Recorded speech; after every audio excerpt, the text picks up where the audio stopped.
What's the cost to your health of carrying around emotional baggage that nobody sees? Today, we're talking to Dr. Bradley Nelson, a pioneer in emotional and body healing and the author of The Emotion Code. His methods have helped thousands of people in over 80 countries reclaim their health and happiness. Dr. Nelson will share how his revolutionary techniques have led to dramatic health turnarounds, from chronic pain disappearing to lifelong anxieties melting away. Stay with us until the end to learn how you can start lightening your load and start living a more fulfilling life. You're listening to the Born to Heal podcast, and I'm your host, Dr. Katie Deming. After 2 decades of practicing as an oncologist and caring for thousands of patients, I've seen firsthand how our healthcare system places obstacles in your path to true healing. My guests and I will bridge the worlds of Western medicine and alternative healing to help you achieve optimal health. Expect to uncover new insights, share a few laughs, and maybe even shed some tears along the way. But most of all, we'll learn how to heal from within together. So let's dive into today's episode. I am thrilled to be interviewing Dr. Bradley Nelson, the creator of Emotion Code, Body Code, and Belief Code. Welcome, Dr. Brad. Thank you, Katie. It's really great to be here. I'm excited to be on your show. Thank you. I'm so excited to have you. So I think actually a good place to start might be to explain what is the emotion code. And that's actually what initially brought me to you. I know you have the body code and the belief code, and I want to talk about those things today, but I first heard about you through the emotion code. And so I'd love to start there. Okay, absolutely. Well, let me give you a little bit of groundwork to help everybody understand how all of this came about. Starting back in early 1980s, I was a computer programmer, and I had a business called The Computer Tutor, and I would go into people's businesses. You know, they'd buy a brand new IBM PC, and there was no software back in those days. So I would go in and I would write the software so they could use computers, for their businesses. And it was really fun. And I thought I'd be doing that forever. But when I was 13 years old, I was healed of kidney disease by some holistic doctors. They were old time osteopathic doctors that didn't prescribe any drugs or anything like that. And just through manipulation and some other things, they were able to get me well in a very short period of time. And I knew that that's what I wanted to do with my life. I wanted to do what they did. But then I discovered computers, and I kind of got sidetracked into that and just was head over heels in love with, IT. And then it was a question that my father asked me that brought back in the winter of 83, 84, that kind of brought me back to a point where I needed to decide for sure what I was going to do, if I was going to stay in computers or if I was going to back to this original dream of mine to go into the healing arts. And it was actually a very powerful answer to prayer that I received to go into the healing arts. So I did.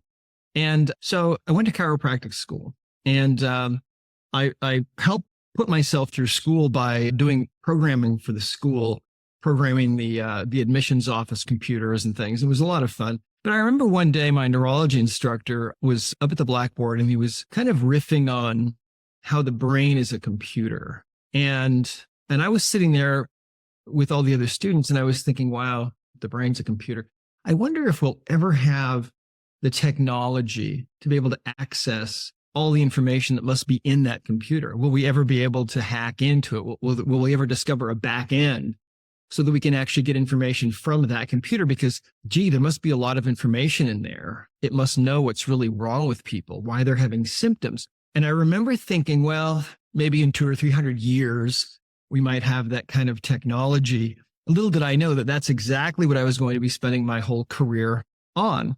So I practiced for about 18 years or so. And during the years that I was in practice, I was really obsessed with getting to the underlying root causes of what was wrong with my patients. And so as a chiropractor, of course, I started off just working with realignment of the bones of the spine and so on. And then I gradually branched out more and more as I was seeking to really get to the root causes of my patients' problems. So I was studying everything that I could, ancient healing methods, modern healing methods, and anything that I could learn. And I kept what worked and discarded what didn't. And I also had a secret weapon. And that secret weapon was that I was always asking for help from up above. None of my patients ever knew this, but it was a totally private, totally personal habit that I had. But before I would go to work on someone, I would just take a moment and I would ask for help from up above because I figured, God's gotten me into this. Maybe God will help me. And I'll tell you something, Katie, there were times in response to those asks, that asking for help, when information would just flood in to me about what to do with this person and how to help them and how to perceive what was going on and understand what was happening. And that didn't happen very often. But I learned from that higher power, God, source energy, creator, whatever you want to call it, the universe, I think it's all the same. That higher power is definitely there and available for the asking. And so if we ask, we receive, and so on. So anyway, one of the things that I found was that the subconscious mind of each individual is essentially a computer, right? And I think we know that. We kind of realize that. We know what the subconscious mind does, something, that automatic part of us that's unconscious is keeping air moving in and out of our lungs and keeping our hearts beating and running all these trillions of chemical reactions every minute that are going on in our bodies, keeping us alive from one moment to the next, right? And what I came to understand is that internal computer it's definitely a computer, but it's almost like an alien computer.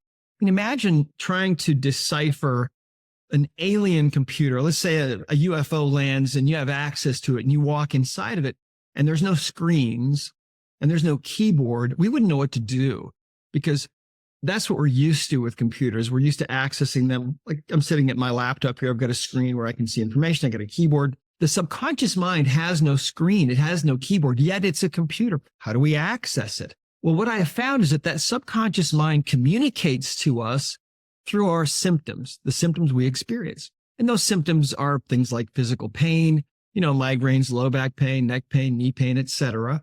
Things like depression and anxiety and phobias and panic attacks and PTSD and eating disorders and infertility and asthma and all kinds of things, including every disease process that we suffer from. All of those things you need to think of as symptoms, right? They're all really symptoms. They're communications from the subconscious mind that there's something else going on. So I came to understand that while Western medicine views all of those problems, all the symptoms we experience as the problem itself, really all of those things should be thought of as symptoms that should be the beginning of a dialogue with the subconscious, right?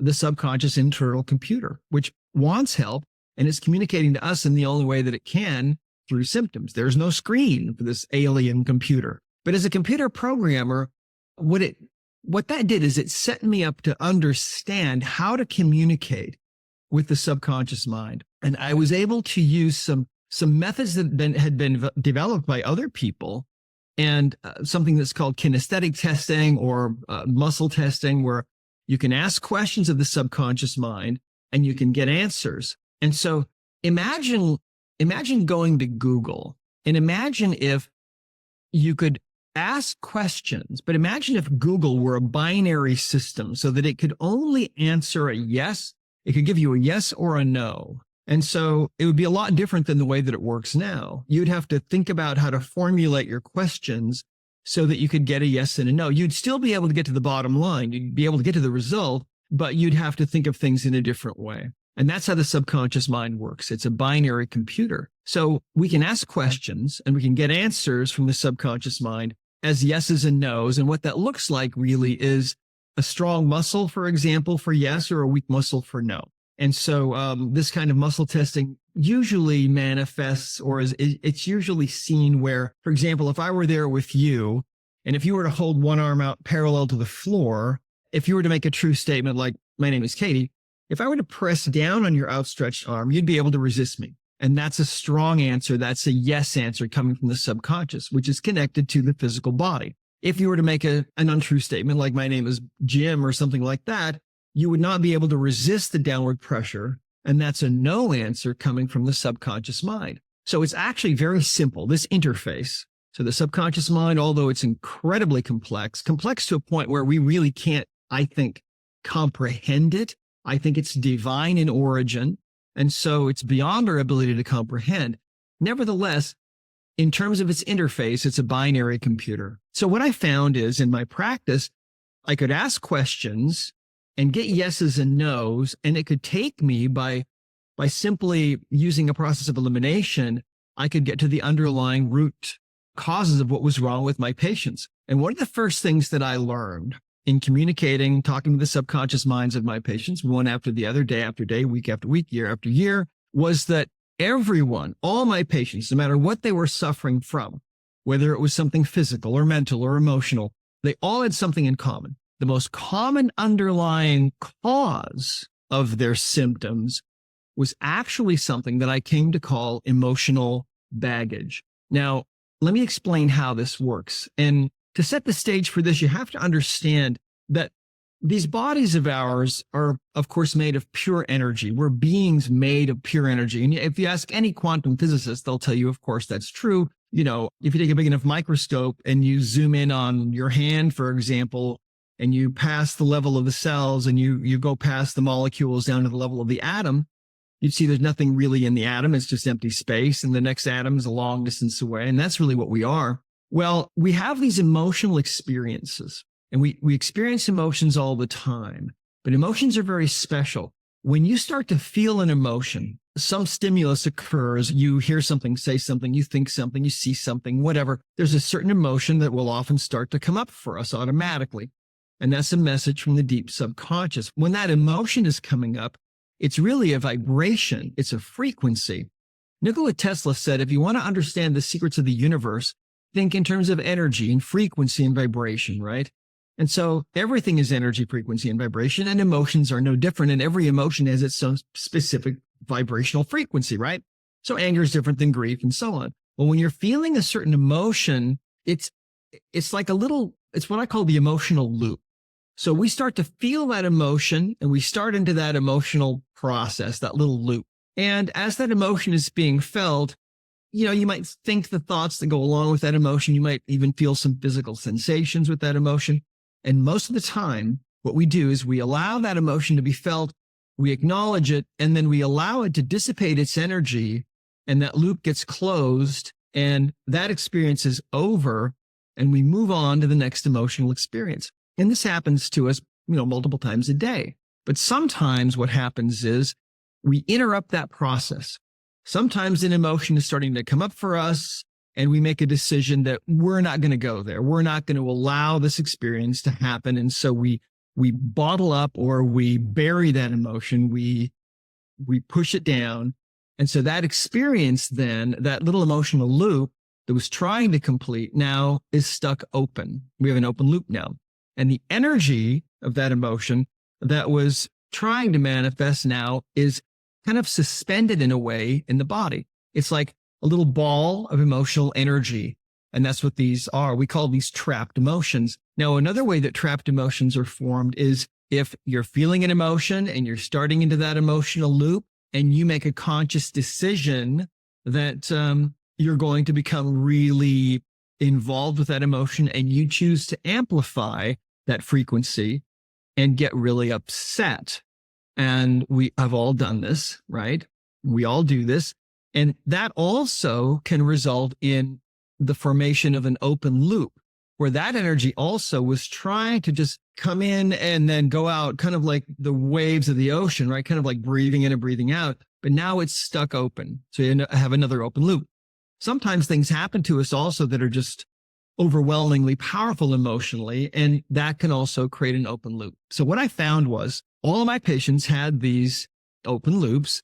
They had the energy of these emotional experiences that were trapped in their bodies. And I found that by asking questions, I could not only identify what the emotion was, but also, if I needed to, I could figure out when it occurred and what it was about. And I found that when I would identify these and release these, amazing things would happen.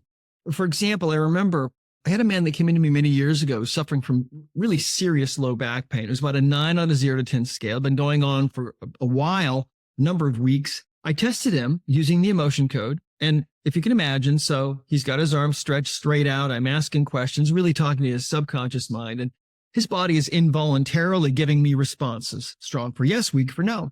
And we have a chart of emotions that looks like this. And I was able to ask what emotion this was. And I was taken to, column A, row 4. And the first emotion there is anger. And that was the emotion. And so I asked if we needed to know any more about this. I got a yes answer. And so I asked when this had occurred. And I got that it was 20 years earlier. And immediately he spoke up and said, okay, I know what that's about. And what had happened, he explained, was that he was working at this business and he was wrongfully accused of basically stealing. And he was really upset. There's nothing quite like being wrongfully accused, right? And he was really angry about it. And that energy became trapped in his body. And so I asked if there was anything else we needed to know. The answer was no, from his subconscious. And so I just took a magnet and swiped a few times down the middle of his back with an intention to release that energy, essentially closing that loop and allowing that stored emotional energy to just dissipate and disappear. And the result was that his pain level went from a 9 to a 0, like that, instantly. And I mean, he couldn't believe it. He kept walking around the room and bending this way and that way and twisting and exclaiming. And, it was like a miracle for him. And I was grateful that it worked so well. So think about this. Why did that happen? Well, what I've come to understand is that when you have a trapped emotion like this, it's a ball of emotional energy, and it creates a distorting force, is how you can think of this. So here's this guy for 20 years. He's had this energy of anger trapped in his low back from being wrongfully accused. It's creating this distorting force in that part of his body. It's interfering with the normal structure, the normal flow of his energy field. So all the chemical reactions taking place within that little sphere of energy are a little bit distorted. Maybe the blood flow's limited or, distorted a little bit. Maybe the lymph flow, chemical reactions going on in that area are going to be distorted, and the flow of the meridian energy in that area as well. So when I release that energy, suddenly that area of his body, those tissues could breathe, and the end result is that the pain is gone. Now, so the pain was a symptom, but the cause was the emotional event from 20 years before. So the interesting thing is, a couple of days later, he came back into me and he said, my back pain is still gone. I still can't quite believe it. But he said, when I came in here, I had another problem I didn't tell you about. He said, for as long as I can remember, I've basically been what you'd call a rageaholic. And he said, I'm always yelling at my wife and my kids. He said, I'm just wired so tight. He said, I've been to anger management several times, hasn't really helped me. And he said, since you released that trapped emotion of anger for me, I just feel really different. I feel relaxed. He said, things that used to set me off don't set me off anymore. How did you do that? How does that work? And at the time I said, well, I don't know, but because I wasn't sure. But think about it this way. Okay. This guy had this ball of energy, this literally a ball of anger in his low back. Now, if you think of the body in terms of energy, then what was going on in his life is when a situation would come along where he might tend to feel the emotion of anger, he would feel it much more easily, much more readily than he otherwise would have. Why? Because part of his body was vibrating at that frequency 24 hours a day, 7 days a week. And so when we released that energy, suddenly it changed his personality, because now that energy, that part of his body is not vibrating at that frequency anymore. And so we see this kind of thing all the time. It changes people's personalities. It lifts them from where they are to a higher level of vibration, really. It enables them to have feelings of peace, to be able to forgive other people. It opens their ability to love others. And it's really an amazing thing, not to mention all of the physical effects that it has. During the years I was in practice, I found that about 90% of all the people's pain that I was dealing with was actually due wholly or in part to emotional baggage. Think about that. I mean, it's an unbelievable thing. But, we've certified almost 13,000 practitioners now in around 80 countries around the world. We're all experiencing the same thing. I mean, this is just the reality of who we are. See, Einstein said the medicine of the future will be the medicine of frequencies. And when he said that, nobody had any idea what he was talking about. And here we are, 2024, and we're starting to begin, we're starting to see what it looks like. And it doesn't look anything like Western medicine at all. It's completely different because it doesn't have anything to do with drugs or surgery. It has to do with treating these bodies of ours, these divine creations that we are, for what they are. And what they are is energy, pure energy. Anyway, the beautiful thing about the work that I've been privileged to help bring into the world is that it's about communicating with that internal computer that knows with a perfect understanding what's wrong with the patient, what's wrong with you. You can tap into that computer. You can ask questions. Now we understand it's a binary computer. We know how to talk to it now. And the emotion code is about that. It's easy. It's fast. So easy. Kids can do it and are having, great success with it, by the way. The body code, which is about all the other kinds of imbalances that we suffer from that create symptoms, things like pathogens, things like toxins in the body, deficiencies of nutrients, things like that, disconnections between the spirit and the physical body, and all kinds of imbalances. And then the belief code is something new that we just launched in October.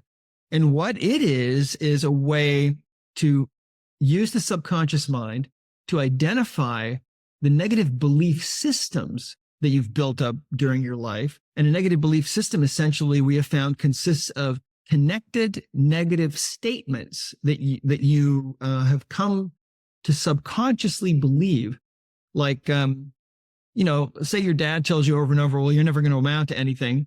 The subconscious mind, which doesn't really make any judgments about anything, it only draws conclusions. It might decide, hey, I'm never going to amount to anything. Then that can become part of your operating system.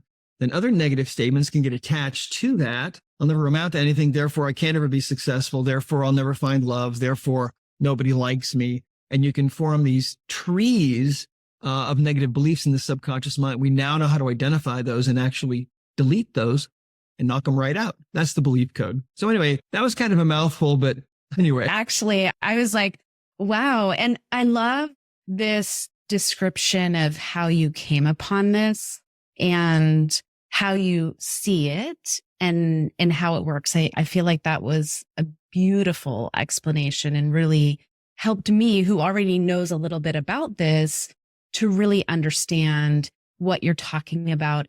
And the thing that I was thinking about with that gentleman that you were talking about with the anger and the back pain. And then it's like the whole, we attract what we are vibrating, right? It's like mirrors for us. And so for him, he had this anger loop, like he said, that was open, that was just, continually running there. So then he was attracted, like anger was basically attracting, you know what I'm saying? It's like, this is what you're attracting. And so you're closing these loops, releasing it, so then they can become lighter and more fluid and move up that. And I hate to think about emotions as this like scale that you're trying to just move up. But like you described, it's the goal of to learn how to move through our emotions, right? We're emotional beings. And like you described, they're a wave that they're intended to experience and run through.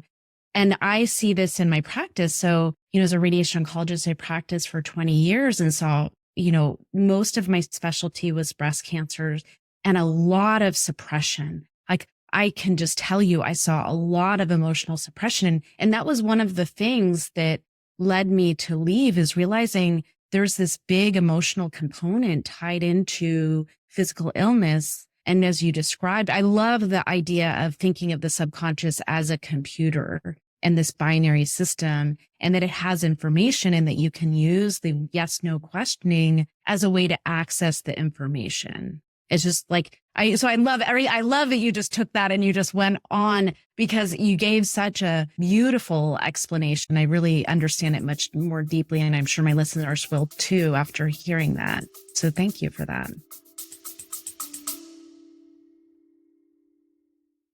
What if healing cancer didn't have to be so overwhelming and confusing? What if you could access a higher level of consciousness to accelerate healing? And what if you had a clear roadmap to follow, a path to lead you out of the fear and uncertainty? Hi, I'm Dr. Katie Deming. As an oncologist who's cared for thousands of patients, let me guide you safely through the fog. My 6 Pillars of Healing Cancer workshop series is now available, and it's not too late to join. Choose from a range of powerful workshops, each designed to support your healing journey, covering nutrition, emotional well-being, hydration, physical practices, the mind-body connection, and spirituality. Select only the workshops that align with you, or for a limited time, buy the entire bundle and enjoy significant savings. Don't miss this proven holistic roadmap to clarity and deep inner calm to support your healing process. Check the link in this episode's description to learn more and sign up today. Remember, you've got this.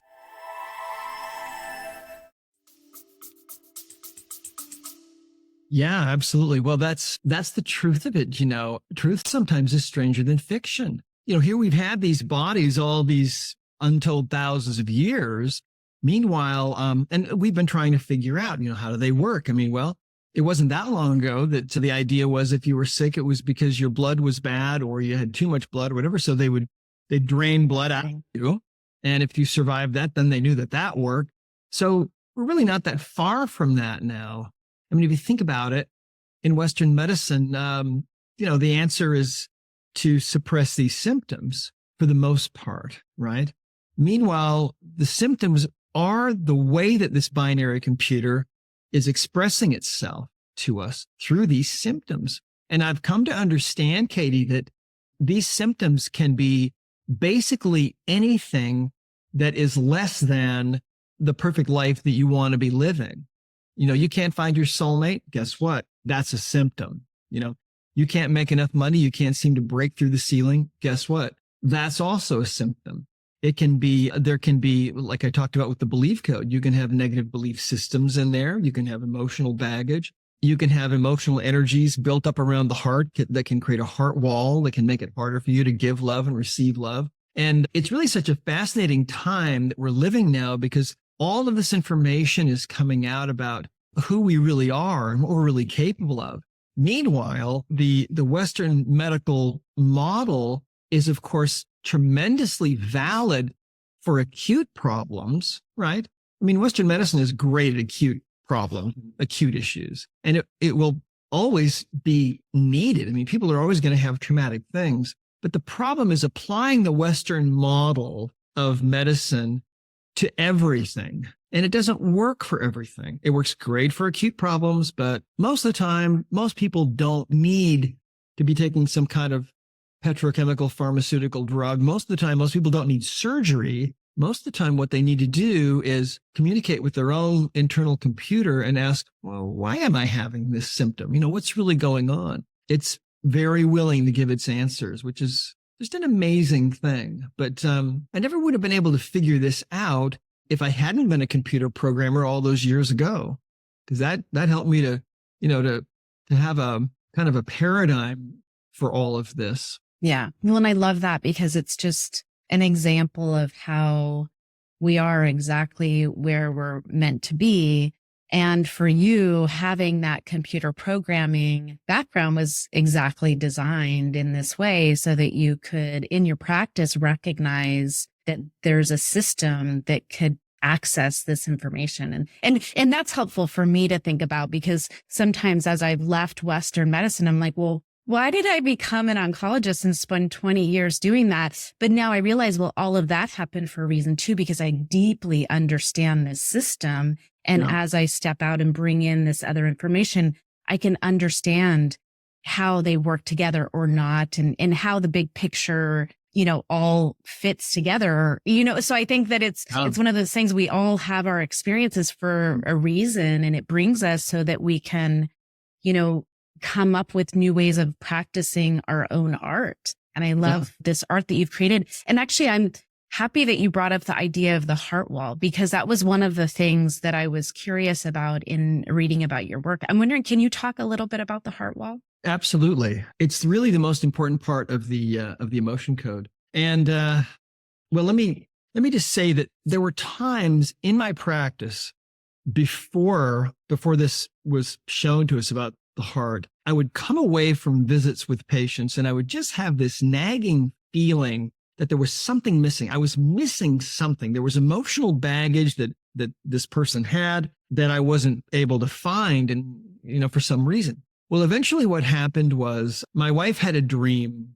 And to make a long story short, we tell the whole story in the Emotion Code book, but she asked me if I would help her to decipher the dream. There were some symbols in her dream, and we were able to figure out the first couple of symbols and what they meant. There were actually some inherited emotional energies because we can receive energy at conception from mom or dad, and those can go back for generations. And when I turned my attention to the last symbol from her dream, and this might sound crazy, but I swear this is true. What happened was I had what I can only describe as a waking vision where suddenly the room that I was in disappeared. And instead, I'm seeing this unbelievably beautiful hardwood floor. And as I'm seeing this, and by the way, this was high def, 3D. I mean, it was the craziest thing that I've ever experienced. And as I'm seeing this, and this lasts for about 3 minutes, by the way, I have this understanding that comes into my mind. My wife's heart is underneath this floor. And I have no idea what this means,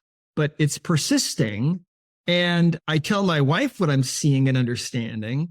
She has no idea what it means either. And so we said a prayer, asked God to help us.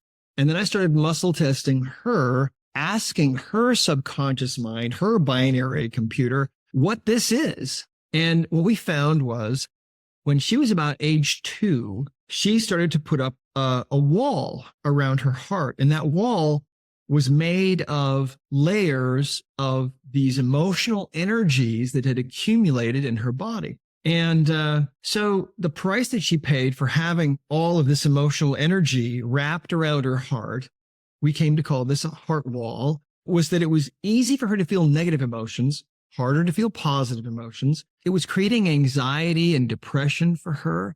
And because she had this wall around her heart, this invisible wall, almost like a force field, it was put up to protect her heart from being broken. But the price that she paid was that any group that she was ever with, I mean, friends that she had known, girlfriends she'd known all of her life, she always felt like she was the odd person out, like she was kind of expendable, like she didn't really ever belong anywhere. And so we started removing these one at a time. And it took us a couple of weeks. And when the last emotion was gone, suddenly that wall was gone and all of that shifted for her. Suddenly she felt like she belonged. I mean, the depression, the anxiety lifted. And it was an amazing thing. And initially, Katie, I thought that maybe my wife was the only person that had this strange phenomenon going on, right? Because she and I have been married 42 years. We've got 8 kids. And she's had a lot of interesting things. She's kind of been like my guinea pig, my wife, Jean. She's amazing. But she's had a lot of different things that I've learned from, right? And so I thought, well, this is maybe something that she has that's bizarre that nobody else has. Well, was I ever wrong?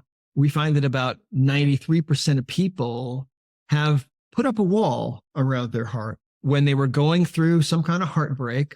You know, back in the 1960s, I remember when I was a kid, I remember very well when Dr. Richard DeBakey was in the news, the first heart transplant, right? And it didn't take too long after that, as this became more routine, that doctors would notice that people would come back in and they would sometimes relate how their taste in food or music or sports had changed. Sometimes they'd have memories of being in places that they never in their life had ever been. There are whole books written about this. Of course, it's called cellular memory, right? As you know. So what the ancients believed was that the heart was the seat of the soul and the source of love and creativity and romance. And those ancient ideas come down to us today in the form of, a heart-shaped box of chocolates that somebody gives you on Valentine's Day, right? Or those little heart-shaped antacid, things you get on Valentine's Day, right? But those come from ancient times, and every ancient culture believed these things about the heart. And so, of course, in the West, in Western medicine, Western biology, we discount all of that, and we look at the heart as just a muscle, it's just a pump, that's all it is, right? But the ancients were right. I mean, if you think about it, when you're feeling really hurt or deeply grieved about something, there's a physical sensation that often comes with that, and you feel it here, right? If someone's really hurting you, you feel it here. By the same token, if you're listening to someone maybe performing beyond their ability, you'll get tears in your eyes, and you'll notice if you look around, everybody's got a hand over their heart, right? Because the heart is the center, just like the ancients believed it to be. It's the core of our being. And it really, now we know, is a second brain, right? There's a little brain in the heart, gray matter, white matter in there. What happens is the subconscious mind will build a wall around the heart if you feel like your heart is going to break at some point. And most people have had that experience. Something happens, you go through a breakup or a divorce or something, or somebody close to you dies or whatever it is, and you start to put up a wall to protect yourself. And so 93% of people have this wall. Well, it was amazing what happened with my wife. One of the very first people that I saw after this was really shown to us, I never in my wildest dreams would have imagined that this goes on. I'm not that creative, but it was shown to us really from up above that this goes on. Well, one of the first people that I saw after this happened was a nurse came in to see me one day. She was a new patient. She came in because she had neck pain. Her neck was about a 9 on a 0 to 10 scale. She'd seen a couple of other doctors for her. They hadn't been able to help her. And as I was talking with her, she told me that she was basically celibate. She had not dated in 8 years. Let's see, how old was she? I think she was 38 years old. She hadn't dated in 8 years. She was never going to date again. I mean, she was going to die single. She was dead serious, and she was an attractive woman. And I just thought, gee, that's interesting. And I told her, so what happened to you? How'd you arrive at this decision? And she said that 8 years before, she was really deeply in love with this guy who dumped her and broke her heart, right? So I tested her, and the subconscious mind, you see, knows if you put up a wall like this. Otherwise, you have no idea. It's a completely subconscious creation. And so I started asking some questions, found out that sure enough, she had a heart wall, this wall of energy, this force field. And there were 3 emotions making up this wall that had become trapped during the breakup from 8 years before. So it didn't take long to clear those 3 emotions. When I cleared the last one, all of a sudden her neck pain, which was a 9, went to 0 completely. And that was it. So she left the office feeling totally fine. She got what she was looking for. Her neck pain was gone, but her heart wall was also gone. And she didn't come back for 3 months. And I'll always remember when she came back into my office, I saw her in my hallway and I said, hey, how are you doing? I haven't seen you for a while. She said, my neck has been fine since I was here. But she said, you cleared that heart wall for me. And that really works. She said, about 2 weeks after I was here, I found out my childhood sweetheart has been living right around the corner from me for almost 8 years. And we're dating and I'm in love, she said. And I think he's going to ask me to marry him. Wow. What a shift, right? To go from celibate to almost engaged. And that's the kind of thing that happens when this wall is taken down. I mean, I cannot tell you. We've got over 10,000 testimonials from people from all over the world who have experienced things like this. I mean, whose lives have changed and who've seen the lives of other people change. It's an incredible thing. In fact, let me tell you something else. In my practice, during the last 10 years that I was in practice, most of the people that I saw had been told there was really no hope for them in Western medicine at all. They were going to have to live with their problem or die with their problem. Nothing was ever going to help them. And when I would do an exam on these people, I would check all the meridians. I would check all the chakras. I would check the organs and the glands and find that a lot of the time, all the organs and all the glands would be out of balance. Everything would be out of whack. And sometimes with those people, I would do one thing, and that is I would take 2 or 3 visits to just clear their heart wall, nothing else. Then I would do a re-examination on these people. And what I would find was that about 80% of all the organs and glands and chakras and meridians would all be turned back on again, and they would be starting to feel better. And so it's an incredibly powerful thing. We have so many stories of people falling in love who never ever thought they would. Even at advanced ages, people report creative ideas start to flow spontaneously because the best creative ideas that a person will ever have will not come from this brain. They'll come from this brain. And that's why when you graduate high school or college or whatever, somebody's probably going to tell you, hey, you need to follow your heart. And they're right. But what if you have a heart wall? Well, it makes it a lot more difficult. See? So, that's what the heart wall is about. And it's a phenomenal thing. And like I said, I mean, I never in my wildest dreams would have imagined that this actually goes on. But I really do believe that it's a key to transforming this world. Because if you think about it, like I said, about 93% of people on this planet have put up this wall. So it's much harder for them to connect with other people on a deep level, to fall in love, to stay in love, to really create the perfect blueprint that lies within their own heart. And so when that wall is taken down, people shift.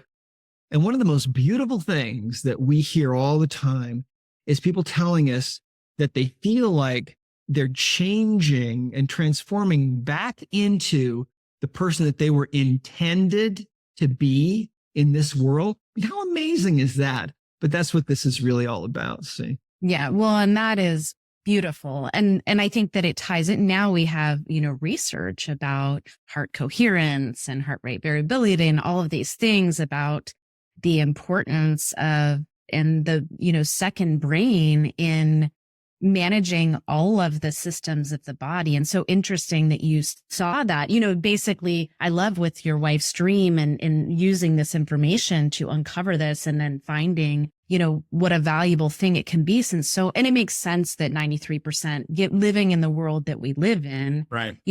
And this is one of the things where sometimes when I start talking about emotions with people who have cancer, people get kind of defensive. They're like, oh, I have cancer. And now you're going to say it's my fault because I'm carrying these emotions or whatever. It's like, no. We live in a world where there is so much, toxicity and emotional trauma and stuff that people really, in order to survive, put up these walls, and use these coping mechanisms that help them make it through whatever they need to make it through. But then there are consequences associated with it. Yeah, it's not their fault. It's just a very natural phenomenon that we all go through. But now we're beginning to realize what a toll it's taking on us. Yeah. But luckily, we also have a really simple, easy, fast way to get rid of that emotional baggage. The Emotion Code book, it actually contains the whole entire method, right? So a person can learn the whole method by just reading the book and practicing the method and using it on their friends and family members. And then, of course, if they want to, if they want to really master it or do it, do it for a living, we have people all over the world that are doing that too. So we have certification programs available for that. Yeah. Well, and can you describe the magnets? What is the magnet doing to clear that? Like, how does that work? Yeah, great question. Well, what I learned was that, of course, we have all of these acupuncture meridians in the body that flow all over the place, and there are primary meridians, and there are, the extra meridians and so on. But basically, one of the most important meridians is one that we call the governing meridian. And it starts in the tailbone and it goes straight up the back and over the top of the head to the inside of the upper lip. What we have found is that, of course, that meridian is a energy reservoir, and it connects with all the other meridians in the body. So when you're trying to release a trapped emotional energy, it works to use some other form of energy, to put some other kind of energy into the body. And magnetic energy is the easiest, most ubiquitous kind of energy that's all over the place. I mean, everybody has a fridge magnet. When I was first developing this, I was using magnets that were, pretty expensive professional magnets. And I thought that that's what you needed. And then as I was writing the Emotion Code book, I got to a point where I realized, okay, well, people are going to spend $20 on this book. And then I'm going to tell them they've got to spend $150 on a magnet to do this. And I realized I had never really tried other magnets. So I started researching it and tried all kinds of different magnets and found that any kind of a magnet works. Positive polarity, negative polarity, strong magnets, weak magnets. They all work just the same. And so, if you have think about it this way. The most powerful healing device in your home may be the Hello Kitty magnet on your fridge or the business card from your plumber, right? And in fact, really, we now realize you don't really even need to use a magnet. You can use your hand. And what we do is we'll pass a hand. If you're working on yourself, you can just pass your hand over the governing meridian like so a few times. You can use any length of the governing meridian. It works anywhere.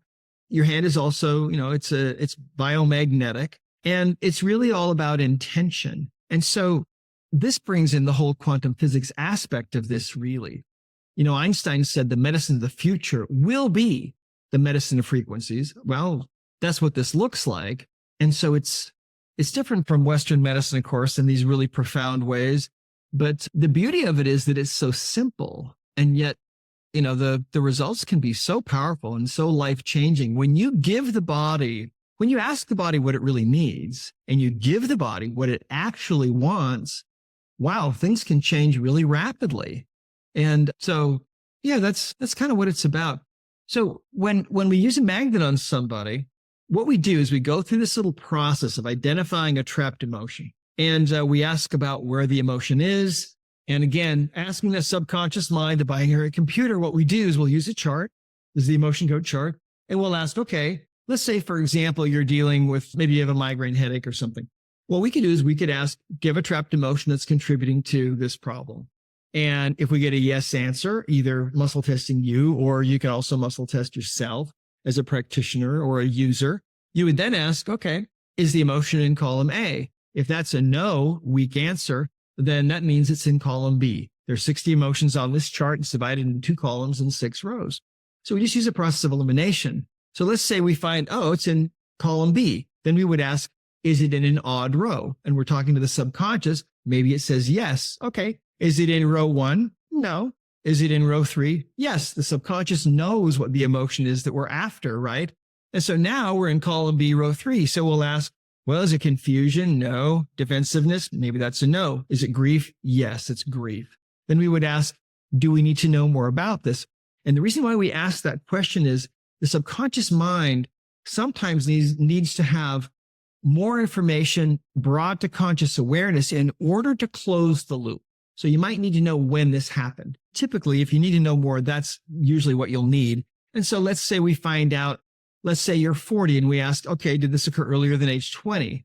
No. Between 20 and 30, maybe that's a yes. Okay. Between 20 and 25, maybe that's a no. Around age 26, maybe that's a yes. Age 26, grief age 26. And then I would ask, does that ring a bell? And you might say, well, yeah, my boyfriend broke up with me then, or something happened. And we could ask, is that what created this? Okay, that's a yes. Do we need to know more? Maybe that's a no now. And then to release the energy, again, you could just swipe like this or on any portion of the governing meridian. Or like if I were there working with you, my habit is just go straight down the back, down the spine a few times, 3 times to release an energy like that. And then that energy is gone. The beautiful thing about that is none of us in the 35 years that we've been doing this work, none of us have seen a trapped emotion released in this way ever come back. So that loop is closed permanently. And, you have to ask certain questions and then the subconscious mind needs to give you a no answer when you ask. The last question is, do we need to know more about this? And if the subconscious says no, then that means you swipe a few times, the loop is closed, the energy is released from the body, and you're done. And you'll never see that one again. And that doesn't mean that, like in this case, if you have a trapped emotion of grief from age 26, that doesn't mean you might not have another one from age 10 or something. I mean, that's possible. You can have more than one. But anyway, the beautiful thing about this is as you go through this process, you're able to identify ultimately all your emotional baggage and get rid of it all. And then it's just a matter of emotional hygiene for the rest of your life, checking periodically to see if you've developed any new emotional baggage. But what this process does for people is it raises their emotional intelligence quotient because they realize now about all their emotional baggage that they've released. And so people are a lot more careful with emotions and they tend to be more aware of getting too involved or too emotionally overwrought. And they're also aware of allowing an emotion to be felt and then to dissipate by itself rather than just stopping the emotion, which is not a good thing. Yeah, absolutely. Well, and I think just this idea of being aware of the loop, that we're intended to close these loops and you can keep these loops open by suppressing or, really going into that emotion and kind of holding on to it. So I think that just even understanding what you've explained today increases people's emotional intelligence because you can see, oh, okay, emotions are meant to be experienced and moved through. And, you can start to develop a habit where I think a lot of people just get confused. They feel emotions. They don't want to feel them. It's not appropriate for whatever, in the current situation. And then they just stuff it down and ignore it. But I think this allows people to have awareness that, we really need to pay attention to the way that we experience our emotions and allow them to flow through us. So this has been so beautiful to talk to you. And yes, the Emotion Code book is amazing. So absolutely, I recommend that. And the most recent book is the Belief Code, right? Well, we have the emotion code, and then we have the body code. The body code. Yeah, the body code book that just came out recently, and that's a way that you can use to identify all these other imbalances that can go on in the body. It's kind of like the Rosetta Stone for the subconscious mind, to be able to learn the code, how to ask questions and find out what's going on with you in these 6 different areas. And then the belief code is not a book, but it's a method.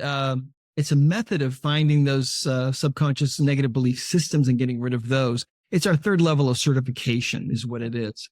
Got it. And so if people want to find you, they can find you at... Yeah, our main website is at discoverhealing.com. And then I have a personal site, drbradleynelson.com. And of course, we're on Twitter and Facebook and, Instagram and all the social media channels, etc. Perfect. Well, thank you so much. It's been such a pleasure to talk to you and have you share your wisdom with us. So thank you. Well, thank you, Katie. Thanks for having me on. I really appreciate it. Absolutely.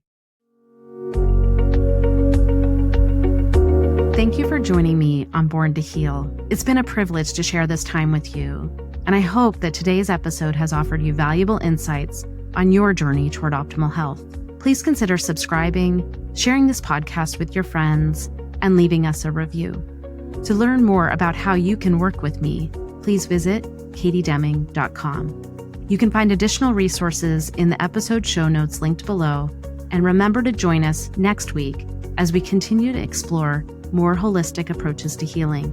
Until then, this is Dr. Katie Deming, reminding you that just like me, you were born to heal.